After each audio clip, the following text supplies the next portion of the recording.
যেখানে জবাবদিহিতার জায়গা থাকবে, প্রশ্ন করার জায়গা থাকবে এবং সরকার এবং আমাদের মধ্যে যে দূরত্বটা যেটা আগে ছিল সেটা যেন না থাকে। আমরা আমাদের সমস্ত সমস্যা, আমাদের দাবি অধিকার সমস্ত কিছু নিয়ে যেন একদম স্বাধীনভাবে কথা বলতে পারি।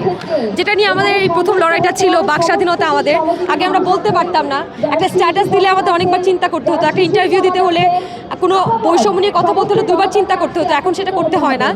তো এটা কিন্তু অনেকটাই আমরা বলা যেতে পারে স্বাধীন।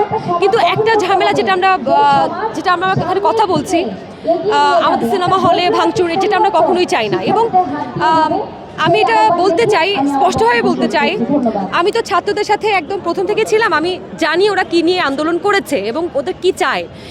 এই যে ভাঙচুর, এটার সাথে ছাত্ররা কোনোভাবেই সম্পৃক্ত না, এটা আমরা ভালো করে জানি এবং অনেকেই জানেন, আপনারাও জানেন যে ছাত্ররা নিশ্চয়ই সিনেমা হলে ঢুকে ভাঙচুর করছে না কিংবা স্থাপনাগুলো ভেঙে ফেলছে না।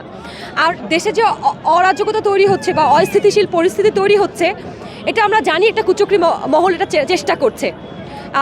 এখন আমাদের বাক স্বাধীনতা আছে, আমি তাই স্বাধীনভাবেই বলতে চাই। বিভিন্নভাবে প্রমাণও পাওয়া গেছে যে আমাদের যে পদত্যাগ করেছে সরকার, তারা বিভিন্নভাবে প্রুফ করার চেষ্টা করছে যে আমাদের বাংলাদেশের অবস্থা অস্থিতিশীল, তাকে ছাড়া আমাদের বাংলাদেশের মানুষ অচল, আমাদের আইনশৃঙ্খলা অচল। কিন্তু সেটা আমরা হতে দেব না। আমরা এটার বিরুদ্ধে একদমই একটা স্ট্রং স্ট্যান্ড নিয়ে দাঁড়াচ্ছি। আমাদের দেশের সুরক্ষা আমরা নিজেরাই করব। যেমন আমি একটা মজার কথা বলছিলাম যে তারা যত ধরনের উপায় নিচ্ছে সবগুলো আমাদের পজিটিভলি চলে আসছে।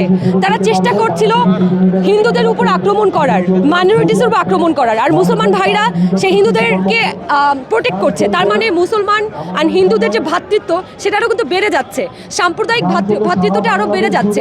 তারপর তারা কি করলো, ডাকাত নিয়ে একটা আতঙ্ক তৈরি করার চেষ্টা করলো।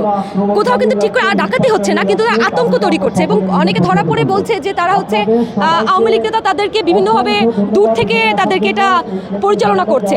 তার মানে যখন ডাকাতি করতে আসলো, পুরো এলাকা কিন্তু সবাই একসাথে রাস্তায় নেমে আসলো, পুরো এলাকার মধ্যে আরও ভ্রাতৃত্ব তৈরি হলো। তারা যাই করছে সেটাই কিন্তু ব্যাকফায়ার করছে। তারা যেটা আমাদের ক্ষতি করার চেষ্টা করছে সেগুলো আমরা কিন্তু একসাথে রুখে দিতে পারছি। আমার মনে হয় এখনও যদি আমরা সাংস্কৃতিক কর্মীরা যদি একসাথে এটাও রুখে দিতে পারি, আমাদের যে সম্পদ, আমাদের সিনেমা হলগুলো, আমাদের ভাস্কর্যগুলো, আমার মনে হয় সেটাও আমরা একসাথে পারবো। এটার জন্য আমার মনে হয় আমাদের শিল্পীদের একটা কমিটি গঠন করা উচিত, যে আমাদের ভাস্কর্য এবং সিনেমা হল রক্ষার জন্য একটা স্পেশাল কমিটি। এবং আমি আরও বিশ্বাস করি আমাদের এই ইন্ডাস্ট্রিতে অনেক কিছু পরিবর্তন আনা দরকার। যেহেতু আমরা সমস্ত বৈষম্যের বিরুদ্ধে কথা বলছি, আমাদের এই ইন্ডাস্ট্রিতে যত বৈষম্য হয়েছিল সেগুলো বা সিন্ডিকেট ছিল, সেগুলোর অ্যাগেনস্টে আমাদের এখন কথা বলতে হবে। এখন আমাদের অনেক হাই টাইম, আমাদের যে নির্বাচন, আমাদের যেখানে সুষ্ঠু নির্বাচন, সেটাও যেন এখানে বজায় থাকে। আমরা যেন কখনো কোনো দলের বা কোনো রাজনৈতিক কোনো ক্ষমতার দিয়ে আর কোনো নিষ্পেষিত না হই, সেটা আমাদের শিল্পীদের প্রত্যেকের